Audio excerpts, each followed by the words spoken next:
Don't do it! This was fun! No, it really wasn't. I let a light shining bright. The long-delayed Black Widow is the 24th film in the Marvel Cinematic Universe. The film, having been pushed back for over a year, has had to deal with tampered expectations due to numerous delays and the global lockdown. While it sells itself as an action spy thriller, a haphazard script, uneven pacing, and tonal inconsistencies dragged down what was to be a promising solo film by one of Marvel's supporting characters. The end result being a Jason Bourne wannabe, wrapped in at times what feels like a made-for-TV movie shell. Directed by relative newcomer Cate Shortland, the film feels as if it was cobbled together from a hodgepodge of ideas thrown around in the writer's room, all in an effort to fit some sort of coherent story around large action set pieces, and a climax that feels as if, after a 2-hour-plus runtime, was needed to wrap up as quickly as possible. The story starts off in 1995 somewhere in Ohio. It's not made entirely clear where exactly, which seems like the screenwriters just threw it in after the fact. A young Natasha, along with her sister Yelena and her mother, are living an ordinary childhood playing with other children, and suddenly her father Alexei, played by David Harbour, comes home and tells the family they have to leave. With S.H.I.E.L.D. hot on their tail, the family flies to Cuba. How they make it from Ohio to Cuba on one tank of fuel or without being forced down by the Air Force is never explained. It's those leaps in logic that director Shortland asks you to make that take you out of the film. In Cuba, their injured mother is taken away by doctors, and after initially resisting, the young Natasha and Yelena are drugged and thrown into the Black Widow program, a training ground for assassins in something called the Red Room, run by a man named Dreykov, played by Ray Winstone. Jump to 21 years later, Natasha is in hiding in Norway for violating the Sokovia Accords and living in a van down by the river. And I live in a van down by the river. Why do screenwriters keep coming back to that? As it turns out, S.H.I.E.L.D. aren't the only ones looking for her. Dreykov's enforcer, the Taskmaster, is also hot on her tail. Meanwhile, the Widows, as they're called, are hunting down and killing one of their own, who has gone rogue. And after a violent confrontation in broad daylight in a densely populated part of Morocco that nobody seems to notice, Yelena, played by Florence Pugh, is freed from the Widow's mind control by a vial of red gas sprayed in her face by a dying rogue agent. The plot, or what passes for it, takes off from there. The cast for Black Widow is serviceable enough and are quite good in their roles. Scarlett Johansson is always a welcome sight on screen. Florence Pugh is good as her quote-unquote sister Yelena. However, sometimes it feels the bond between the two feels forced.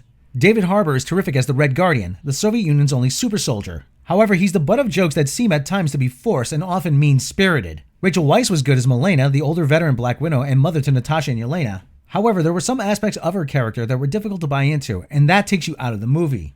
Dreykov, played by Ray Winstone, comes across as generic heavy. However, the one character that you want to see more of is O.T. Fagbenle as Mason. He comes across as the one person who is closest to Natasha in the context of the story and could have given more insight to her during this period. The character was a missed opportunity and seemed to be squandered by the end of the film.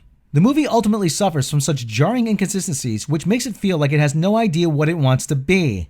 One moment, it's a family drama. The next, it's an over-the-top action thriller. Then it's a spy story. By the end, the viewer would seem to have no idea what the film was about, nor do they care. You just wanted it to end. Where the character of Black Widow shined in Captain America the Winter Soldier and benefited from having more scaled-back action and a more grounded plot.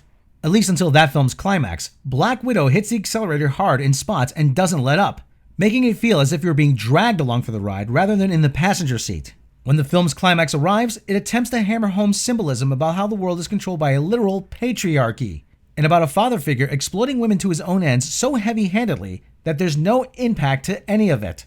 And for good measure, it throws in a plot twist by gender-flipping one of Marvel's long-standing villains, the Taskmaster, and tying it to Ray Winstone's Dreykov character and to Natasha. Oh, well, isn't that convenient? Making the whole thing yet another example of how the movie industry and screenwriters insist on the linchpin of every plot these days being personal. This time it's personal. No maniacal madman taking over the world just to be evil. There always has to be some personal stakes involved. Speaking of stakes, there are none. This movie arrived about 5 years too late. We know what happens to the character in Endgame, and because of it, any tension or suspense regarding the plot is completely removed. You know in the end Natasha is going to live, just long enough to make it to Endgame. Elaine Bennis shows up in an end-credit scene as if to set up yet another spin-off movie, this time with Yelena, only makes you dread that you're going to have to sit through another one of these films. Yet with all the supporting characters around Scarlett Johansson's Black Widow, the film actually makes a supporting character out of the last person you'd expect, its star. The fatal flaw of the movie is that the other players are far more interesting than Romanoff, perhaps reinforcing the idea that Black Widow was always meant to be a supporting character. A difficult mold for anyone to break out of, but in context, it's one that she works best. Earlier I mentioned that the film felt like it was cobbled together with a bunch of different ideas in the writer's room. Screenwriter Eric Pearson recently said to Variety that the first draft of Black Widow was completed in just 11 days. However, there were, quote-unquote, plenty of rewrites. For something as big as a Marvel movie, that would seem to be an extremely short amount of time for a film of this budget and magnitude. Black Widow is a movie that really can be described as unnecessary. That can be said of all movies. However, given the circumstances of what eventually happens to the character, it makes the film feel extraneous. The Marvel name promises something bigger, something better. In the case of Black Widow, that something bigger and better more resembles a made-for-TV movie directed by an amateur director who seems they would be more at home making smaller made-for-TV fare rather than a big-budget superhero blockbuster. In the larger pantheon of the Marvel Cinematic Universe, you can easily skip this movie and nothing would be lost. If you've already seen it, there's no reason to see it again. Marvel Studios' Black Widow gets 2 out of 6 Chewbaccas. That's it for now. See you next time. Yeah, no